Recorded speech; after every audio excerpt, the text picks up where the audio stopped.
നമസ്കാരം.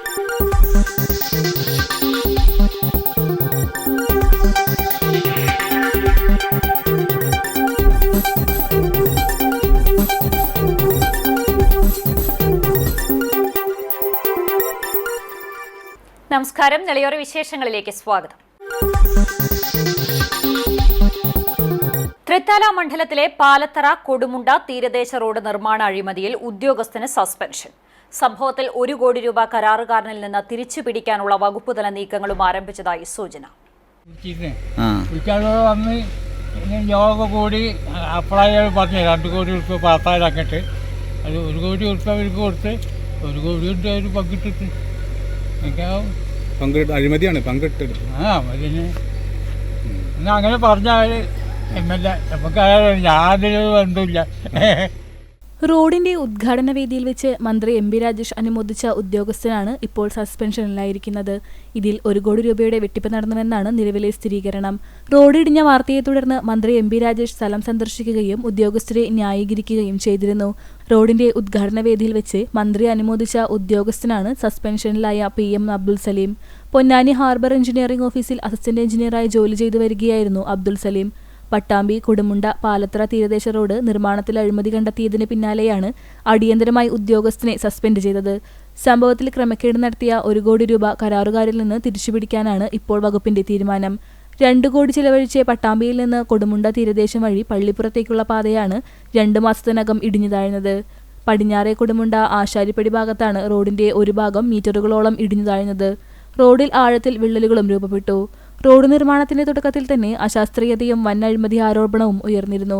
തുടർന്ന് നടന്ന അന്വേഷണത്തിൽ സാങ്കേതികാനുമതിയിൽ നിർദ്ദേശിക്കപ്പെട്ട പണികളിൽ പകുതിയും ചെയ്തിട്ടില്ലെന്ന് ധനകാര്യ വകുപ്പ് ചീഫ് ടെക്നിക്കൽ എക്സാമിനർ കണ്ടെത്തിയ സാഹചര്യത്തിൽ കുറ്റക്കാരായ ഉദ്യോഗസ്ഥർക്കെതിരെ 20 ദിവസത്തിനകം നടപടി സ്വീകരിക്കണമെന്നാണ് മാസങ്ങൾക്ക് മുമ്പ് ധനവകുപ്പ് നിർദ്ദേശം നൽകിയിരുന്നത്. എന്നാൽ ഭരണപരമായ സൗകര്യാർത്ഥം സ്ഥലമാറ്റമെന്ന് പരാമർശിച്ചുകൊണ്ട് അസിസ്റ്റന്റ് എഞ്ചിനീയറായ PM അബ്ദുൽ സലീമിനെ കോഴിക്കോട് ഓഫീസിലേക്ക് സ്ഥലം മാറ്റിയിരുന്നു. ഇദ്ദേഹമായിരുന്നു തീരദേശ ഫണ്ട് ഉപയോഗപ്പെടുത്തി റോഡിന്റെ നിർമ്മാണ മേൽനോട്ട ചുമതല വഹിച്ചിരുന്നത്. അക്കൗണ്ട് വഴി പണം വാങ്ങിയതടക്കമുള്ള കാര്യങ്ങൾ മുൻനിർത്തി P നന്ദകുമാർ MLA മന്ത്രി സജി ചെറിയാന് പരാതി നൽകിയിരുന്നു. ഇതിന്റെ അടിസ്ഥാനത്തിലാണ് എഞ്ചിനീയറെ സസ്പെൻഡ് ചെയ്തത്. ധനവകുപ്പ് ഉന്നത ഉദ്യോഗസ്ഥൻ റോഡ് പരിശോധിച്ചതിൽ 30 സെന്റിമീറ്റർ കനം വേണ്ടിടത്ത് പകുതി കനം മാത്രമേ ഉള്ളൂവെന്ന് കണ്ടെത്തി. 3.5 കിലോമീറ്റർ റോഡ് നവീകരിക്കുന്നതിന് 2 കോടി രൂപയാണ് ചിലവഴിച്ചിരുന്നത്. ഇതിൽ 1 കോടി രൂപയുടെ വെട്ടിപ്പ് നടന്നുവെന്നാണ് നിലവിലെ സ്ഥിരീകരണം. ഈ തുക കരാറുകാരിൽ നിന്നും തിരിച്ചുപിടിക്കാനാണ് വകുപ്പിന്റെ ശ്രമം. റോഡിന്റെ കനം കുറച്ച് വെട്ടിപ്പ് നടത്തിയതിനു പുറമെ റോഡിൽ നിന്ന് കുഴിച്ചെടുത്ത മണ്ണിന്റെ കാര്യത്തിലും കൃത്രിമം നടന്നതായാണ് സൂചനകൾ. ഈ പണി കഴിഞ്ഞതിന് ശേഷം അതായത് 4 മാസത്തിൻ്റെ ഉള്ളിലാണ് ഈ റോഡ് ഇങ്ങനെ വീണത്. ഒരാൾ ഈ വഴിക്ക് തിരിഞ്ഞു നോക്കിയില്ല. അത് കഴിഞ്ഞതിന് ശേഷം 2 ദിവസം കഴിഞ്ഞിട്ട് ഒരു പാർട്ടിക്കാർ പറഞ്ഞിട്ട് അളവ് PWD എഞ്ചിനീയറാന്നൊക്കെ പറഞ്ഞിട്ട് വന്ന് അളവെടുത്ത് പോയി. അപ്പോൾ അടുത്ത് തന്നെ ശരിയാക്കുന്നത്. അന്ന് ഞാൻ പറഞ്ഞു ആ അറ്റത്തം വരെ ഒക്കെ പൊട്ടി കിടക്കുകയാണ്, നിങ്ങൾ നല്ലോണം ശ്രദ്ധിച്ചു. ഇത് നാടിന് വേണ്ടിയിട്ടാണ്, ഇത് രാഷ്ട്രീയം നോക്കരുത്. ഈ സ്ഥലത്തിന് ഇത് രാഷ്ട്രീയ കളി കൊണ്ടാണ് നമ്മുടെ ഈ പരിധൂർ പഞ്ചായത്തിൽ ആകെ വികസനം നശിക്കുന്നത്. ഞാനൊരു പാർട്ടിക്കാരനാണ്, വേറൊരു പാർട്ടിക്കാരന് അങ്ങനെ ചിന്താഗതി പാടില്ല. സ്കൂളാണെങ്കിൽ ശരി, ആസ്പത്രി ആണെങ്കിൽ ശരി, എല്ലാവരുടെയും സഹകരണം വേണം. ഇതിനൊരു പ്രതിവിധി കാണുന്നേ വേണം. അത് മന്ത്രി തലത്തിലോ ആര് തലത്തിലാണെങ്കിലും എനിക്ക് യാതൊരു വിരോധമില്ല. ഇത് കടക്കാൻ തുടങ്ങിയിട്ട് കാലത്രയാണ്. ഇപ്പോൾ 4 മാസം കഴിഞ്ഞു, ഒരാൾ തിരിഞ്ഞു നോക്കിയില്ല. കണ്ടില്ലേ? പട്ടാമ്പി നഗരസഭയുടെ പൊതു ശ്മശാന നവീകരണത്തിന് MP ഫണ്ട് വിനിയോഗിക്കാത്തതിനെതിരെ UDFന്റെ നേതൃത്വത്തിൽ പ്രതിഷേധം സംഘടിപ്പിച്ചു. നഗരസഭാ സെക്രട്ടറിയെ ഉപരോധിച്ചു. MP ഫണ്ട് ലഭ്യമാക്കിയിട്ടും അത് വിനിയോഗിക്കാത്തത് നഗരസഭാ ഭരണസമിതിയുടെ ജനങ്ങളോടുള്ള വെല്ലുവിളിയാണെന്നും UDF നേതാക്കൾ ആരോപിച്ചു.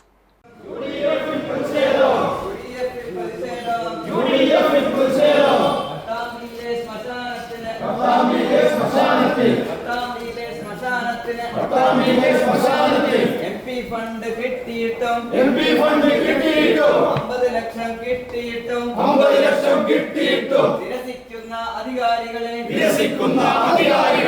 പട്ടാമ്പി നഗരസഭയുടെ പൊതുശ്മശാനവുമായി ബന്ധപ്പെട്ട് നേരത്തെ തന്നെ MP ഫണ്ട് ലഭ്യമാക്കിയിരുന്നു. എന്നാൽ പൊതുശ്മശാനം പ്രവർത്തിപ്പിക്കുവാനുള്ള അനുമതിക്കായി കാത്തിരിക്കുകയായിരുന്നു. അനുമതി ലഭിച്ചു കഴിഞ്ഞപ്പോൾ MP ഫണ്ട് ലഭ്യമാക്കി.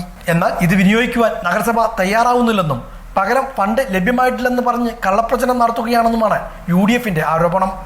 ഈ വിഷയവുമായി ബന്ധപ്പെട്ടാണ് UDF കൗൺസിലർമാരും നേതാക്കളും നഗരസഭാ സെക്രട്ടറി ഇൻചാർജിനെ ചൊവ്വാഴ്ച ഉപരോധിച്ചത്.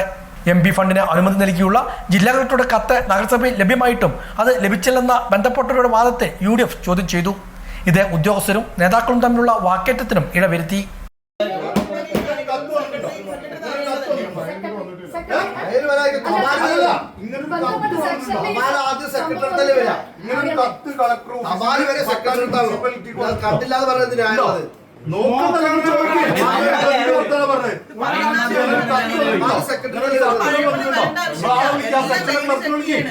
തുടർന്ന് എത്തിയാണ് കളക്ടറുടെ കത്ത് ലഭ്യമായ വിവരം വ്യക്തമാക്കിയത്. ഇതുമായി ബന്ധപ്പെട്ട് പരിശോധിക്കാമെന്ന് തുടർന്ന് സെക്രട്ടറി ഇൻചാർജ് സമരക്കാരെ അറിയിച്ചു. തുടർന്നാണ് UDF പ്രതിഷേധ സമരം അവസാനിപ്പിച്ചത്. രാഷ്ട്രീയ വിദ്വേഷത്തിന്റെ പേരിലാണ് നഗരസഭാ ഭരണസമിതി MP ഫണ്ട് ഉപയോഗിക്കാതിരിക്കുന്നതെന്നും ഇത് ജനങ്ങളോടുള്ള വെല്ലുവിളിയാണെന്നും നേതാക്കൾ കുറ്റപ്പെടുത്തി. പട്ടാമ്പിയുടെ നഗരസഭയുടെ സ്വന്തമായ സ്ഥലത്ത് ശ്മശാനം നിർമ്മിക്കാൻ പാലക്കാട് MP ആയി തെരഞ്ഞെടുത്ത് ആദ്യം ജില്ലയിൽ അനുവദിച്ച ഫണ്ട് പട്ടാമ്പി നഗരസഭയ്ക്ക് 50 ലക്ഷമാണ്. ആ 50 ലക്ഷം ഇവിടെ അനുവദിക്കുമ്പോൾ വേറെ ഒരു ജനപ്രതിനിധി ഒരു ഫണ്ടും ആ നിമിഷം വരെ തന്നിട്ടില്ല. പക്ഷേ നിർഭാഗ്യവശാൽ പല കാരണങ്ങൾ കൊണ്ട് പട്ടാമ്പിയിലെ നഗരസഭാ ഭരണസമിതി പല കാരണങ്ങൾ കൊണ്ട് ഇത് നീട്ടി കൊണ്ടുപോവുകയായിരുന്നു. അത് ജനങ്ങളോടുള്ള വെല്ലുവിളിയാണ്. ഇത് ഞങ്ങൾ നിരന്തരമായി കൗൺസിൽ മീറ്റിങ്ങിൽ ഇടപെട്ടു. അതേപോലെ കലക്ടർ ഇതിന് ഭരണാനുമതി നൽകി. എല്ലാ നോ ഒബ്ജക്ഷൻ സർട്ടിഫിക്കറ്റ് കിട്ടിയിട്ടും പട്ടാമ്പി നഗരസഭയ്ക്ക് അത് ജനങ്ങൾക്ക് വേണ്ടി തുറന്ന് പണിത് കൊടുക്കാമെന്നിരിക്കെ ആ ഫണ്ടിന് വേണ്ടി ജില്ലാ കലക്ടർ നഗരസഭയ്ക്ക് രേഖാമൂലം സെക്രട്ടറിക്കും ഇവിടുത്തെ ഭരണസമിതിക്ക് ലെറ്റർ അയച്ച് ആ ലെറ്ററിൽ തുടങ്ങാൻ ഒരു തടസ്സമില്ലാതിരിക്കുമ്പോൾ വികലമായ മതിൽക്കെട്ടിനും അതുപോലെ തന്നെ കട്ടവിരിക്കാനും ഒക്കെ MP ഫണ്ട് ഇവിടെ പ്ലാൻ ചെയ്ത് ഇവിടുത്തെ മുഖാന്തരം നഗരസഭ അയച്ചു കൊടുത്തു. ജില്ലാ കളക്ടറുടെ കത്ത് പൂഴ്ത്തിവെക്കുന്ന സമീപനമാണ് ഉദ്യോഗസ്ഥരുടെ ഭാഗത്തുനിന്നും ഉണ്ടായതെന്നും ഇതിനെതിരെ ശക്തമായ സമരപരിപാടികളുമായി മുന്നോട്ട് പോകുമെന്നും ഇവർ അറിയിച്ചു. നഗരസഭാ ചെയർപേഴ്സൺ പട്ടാമ്പിയിലെ ജനങ്ങളോട് പറഞ്ഞൊരു നുണ ഉണ്ട്.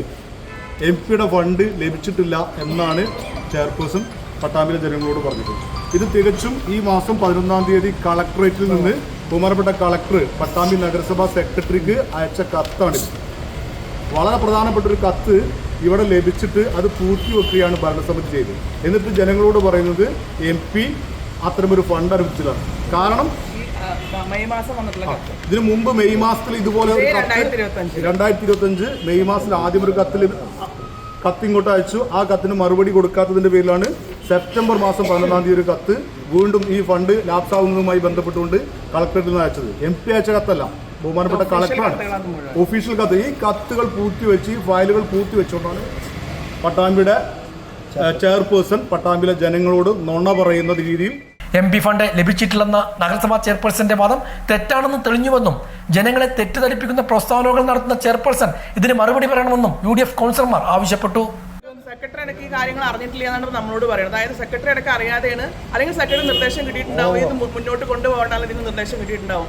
19-ൽ പാസ്സായത് 2021 പുതിയ മുനിസിപ്പൽ ഭരണസമിതി വന്നതിന് ശേഷമാണ് ഈ ഫണ്ട് തൽക്കാലം നിലവിൽ കേസുള്ള കാരണം തൽക്കാലം നിർത്തിവെക്കാൻ പറഞ്ഞു. MP നിർത്തിവെച്ചു.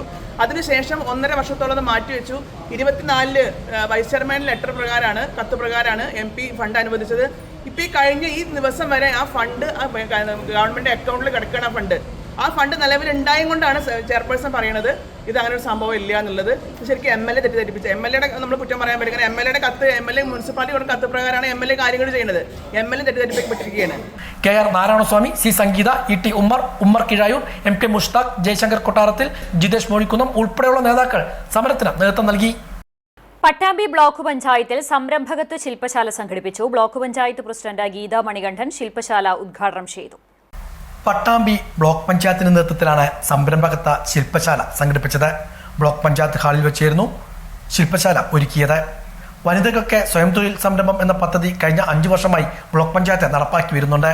75% സബ്സിഡിയോട് കൂടിയുള്ള പ്രൊജക്റ്റിൽ 30ഓളം സംരംഭങ്ങൾ തുടങ്ങാനായിട്ടുണ്ട്. 100ഓളം പേർ ഇതിന്റെ ഭാഗമായി.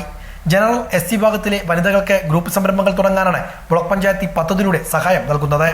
ഓരോ പദ്ധതിക്കും 5 ലക്ഷം രൂപ വരെയാണ് അനുവദിക്കുന്നത്. 25% ഗുണഭോക്തൃ വിഹിതമാണ്.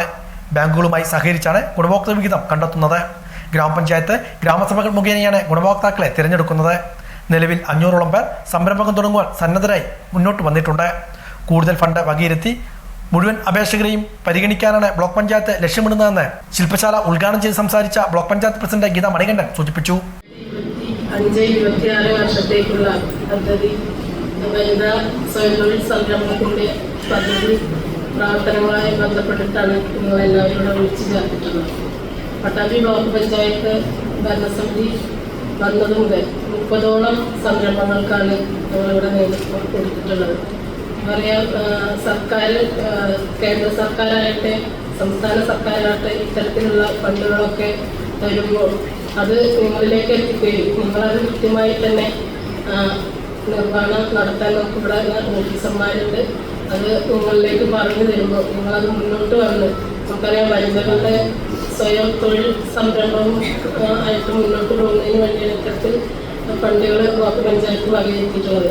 അപ്പോൾ ഈ ഭരണസമിതി വന്നതിന് ശേഷം 30ഓളം സംരംഭങ്ങൾക്കാണ് ഞങ്ങൾക്ക് ഫണ്ട് കൊടുക്കാൻ സാധിച്ചിട്ടുള്ളത്. ഇനിയും വരുന്ന വർഷത്തിലേക്ക് വേണ്ടിയിട്ടും ഫണ്ടുകൾ നീക്കി വെച്ചിട്ടുണ്ട്. നമുക്കറിയാം ഈ ഒരു പദ്ധതിയുമായി ഇതിൻ്റെ വ്യവസായ ഓഫീസർ വളരെ വിശദമായി നിങ്ങളോട് പറയും. Block panchayat vice president K Rasheed ചടങ്ങിൽ അധ്യക്ഷനായിരുന്നു. വ്യവസായ വികസന ഓഫീസർ VS സുഹൈൽ ക്ലാസ് എടുത്തു. ബ്ലോക്ക് പഞ്ചായത്ത് അംഗങ്ങളായ PK ബഷീർ, ഷെഫീന ഷുക്കൂർ, K ബിന്ദു, കുൽക്കലു ഗ്രാമപഞ്ചായത്ത് അംഗങ്ങളായ P Jaseela, K അമർനിസ, VP Leela, BDO KP സുപ്രഭ, വ്യവസായ വകുപ്പിന്റെ പഞ്ചായത്ത് തല ഉദ്യോഗസ്ഥരായ N Sreejith, AP Nitin, KV Vaishakh, C Abhijith തുടങ്ങിയവരും പങ്കെടുത്ത് സംസാരിച്ചു. CCTV സെയിൽസ് വിഭാഗം ജീവനക്കാരി ജിനീഷയുടെ പിതാവ് കേച്ചേരി മണലി പുലിച്ചക്കാട്ട് കുഞ്ചുമകൻ കുമാരൻ നിര്യാതനായി. 85 വയസ്സായിരുന്നു. സംസ്കാരം ബുധനാഴ്ച രാവിലെ 10 വീട്ടുവളപ്പിൽ നടത്തും. ആനന്ദവല്ലി ഭാര്യയാണ്. പ്രജേഷ്, സതീഷ് എന്നിവർ മറ്റു മക്കളാണ്. വല്ലപ്പുഴ പെൺമുഖം മലയിലെ മണ്ണിടിച്ചിലുമായി ബന്ധപ്പെട്ട് ഉദ്യോഗസ്ഥരുടെ നേതൃത്വത്തിൽ പരിശോധന നടത്തി. മലയോട് ചേർന്ന് താമസിപ്പിക്കുന്നവരെ മാറ്റിപ്പാർപ്പിക്കുന്നത് ഉൾപ്പെടെയുള്ള സാഹചര്യങ്ങൾ ഉദ്യോഗസ്ഥർ ചർച്ച ചെയ്തു. വല്ലപ്പുഴ പഞ്ചായത്തിൽ സ്ഥിതി ചെയ്യുന്ന പൊന്മുഖം മലയിൽ വലിയ തോതിലുള്ള മണ്ണിടിച്ചൽ ഭീഷണി നേരിടുന്നുണ്ട്. ഇതുമായി ബന്ധപ്പെട്ട് പരാതി ഉയർന്ന സാഹചര്യത്തിലാണ് ബന്ധപ്പെട്ട വിവിധ വകുപ്പ് ഉദ്യോഗസ്ഥരുടെ നേതൃത്വത്തിൽ മലയിൽ സംയുക്ത പരിശോധന നടത്തിയത്. പഞ്ചായത്തിലെ 4-ാം വാർഡിലാണ് വലിയ തോതിലുള്ള പാറക്കല്ലുകൾ പ്രദേശവാസികൾക്ക് ഭീഷണി ഉയർത്തുന്നതായി പരാതി ഉയർന്നത്. ഇതേ തുടർന്ന് നടത്തിയ പരിശോധനയിൽ നാട്ടുകാരുടെ ആശങ്കകൾ ശരിവെക്കുന്ന തരത്തിലുള്ള സ്ഥിതിഗതിയാണ് ഉദ്യോഗസ്ഥർക്ക് ഇവിടെ മനസ്സിലാക്കാൻ കഴിഞ്ഞത്. ശക്തമായ മഴ സമയത്താണ് അപകട ഭീഷണി വലിയ തോതിൽ ഉയരുന്നത്. ഈ വേളയിൽ ഇവിടെയുള്ള ആളുകളെ മാറ്റി താമസിപ്പിക്കാനുള്ള നിർദ്ദേശമാണ് ഉദ്യോഗസ്ഥർ മുന്നോട്ട് വെച്ചത്. ജില്ലാ ജിയോളജിസ്റ്റും ജില്ലാ മൺസംരക്ഷണ ഓഫീസിൽ നിന്ന് പ്രതിനിധിയും പിന്നെ ജില്ലാ ഹസാർഡ് അനലിസ്റ്റുമായി ഞാനും ഇന്ന് ഇവിടെ ഒരു സംയുക്ത പരിശോധനയ്ക്കായിട്ട് വന്നിട്ടുണ്ടായിരുന്നു. അപ്പോൾ ഞങ്ങൾക്ക് ഇവിടെ അറിയാൻ പറ്റിയത് നല്ല ഒരു പ്രശ്നമായിട്ടുള്ള ഒരു സിറ്റുവേഷൻ തന്നെയാണ്. അതുകൊണ്ട് തന്നെ ആ രീതിയിൽ തന്നെ ഞങ്ങൾ ഒരു റിപ്പോർട്ടും തയ്യാറാക്കി എന്തൊക്കെ കാര്യങ്ങൾ ചെയ്യാൻ പറ്റും അതിന്റെ സജഷനും കൊടുത്തിട്ട് സർക്കാരിലേക്ക് ഞങ്ങൾ ഒരു റിപ്പോർട്ട് അയക്കുന്നതായിരിക്കും. മഴ സമയത്ത് നല്ല രീതിയിൽ നല്ല പ്രശ്നമായിട്ടുള്ള കണ്ടിട്ടും കേട്ടറിവും വെച്ചിട്ട് ഞങ്ങൾക്ക് തോന്നുന്നത് നല്ല രീതിയിൽ നല്ല ഡിഫിക്കൽട്ട് ആയിട്ടുള്ള സിറ്റുവേഷൻ തന്നെയാണ്. അപ്പോൾ മഴ സമയത്ത് എന്തായാലും മാറി താമസിക്കണം എന്നുള്ള ഒരു സജഷൻ തന്നെയാണ് ഞങ്ങൾക്ക് തരാൻ പറ്റുന്നത്. ഏതൊക്കെ ദിവസം അലർട്ട് കിട്ടുന്നു, അലർട്ടുള്ള നല്ല ശക്തമായ മഴ പെയ്യാനുള്ള സാധ്യത ഉണ്ടെന്ന് പറയുമ്പോഴത്തേക്കിനും ആ സമയങ്ങളിൽ കുറച്ച് ദിവസങ്ങളിലും ആവശ്യമായ സാധനങ്ങൾ എടുത്തുകൊണ്ട് നമ്മുടെ ഡോക്യുമെന്റ്സ് ആയാലും അങ്ങനെയുള്ള ആവശ്യമായ സാധനങ്ങൾ എടുത്തുകൊണ്ട് നമ്മൾ നമ്മുടെ ബന്ധുക്കാരുടെ വീട്ടിലോ അല്ലെങ്കിൽ ക്യാമ്പാണെങ്കിൽ ക്യാമ്പിലോട്ട് മാറണമെന്ന് സജഷൻ തരാൻ പറ്റും. ജിയോളജി, മണ്ണ് സംരക്ഷണം, റവന്യൂ ഉൾപ്പെടെയുള്ള വകുപ്പുകളിലെ ഉദ്യോഗസ്ഥരാണ് സ്ഥലത്തെത്തി പരിശോധന നടത്തിയത്. Assistant geologist Arun Wilson, Kiran, Lekha Chacko, മണ്ണു സംരക്ഷണ overseer CV Narendran, village officer PV Prasad, panchayat അംഗം ബാബു, സന്തോഷ് കുമാർ തുടങ്ങിയവരും സംഘത്തിലുണ്ടായിരുന്നു. പരുതൂർ പഞ്ചായത്ത് 2024-25 വാർഷിക പദ്ധതിയിൽ ഉൾപ്പെടുത്തി ടിഷ്യൂ കൾച്ചർ വാഴത്തൈ വിതരണം ചെയ്തു. പഞ്ചായത്ത് പ്രസിഡന്റ് APM സക്കറിയ ഉദ്ഘാടനം ചെയ്തു. വൈസ് പ്രസിഡന്റ് നിഷിതാദാസ് അധ്യക്ഷത വഹിച്ചു. വികസന standing committee chairman MP Hasan, ക്ഷേമകാര്യ standing committee chairperson Waheeda Jaleel, ward മെമ്പർമാരായ സൗമ്യ സുഭാഷ്, കൃഷി ഓഫീസർ ജസ്ബീർ തുടങ്ങിയവർ സംസാരിച്ചു. 4000 വാഴത്തൈകളാണ് പഞ്ചായത്ത് വിതരണം ചെയ്യുന്നത്. മുൻകൂട്ടി അപേക്ഷ നൽകിയവർക്കും നേരിട്ട് അപേക്ഷ നൽകുന്നവർക്കും വാഴത്തൈ വിതരണം ചെയ്യുന്നുണ്ട്. ഇതോടെ നിലയോര വിശേഷങ്ങൾ സമാപിക്കുന്നു. നമസ്കാരം.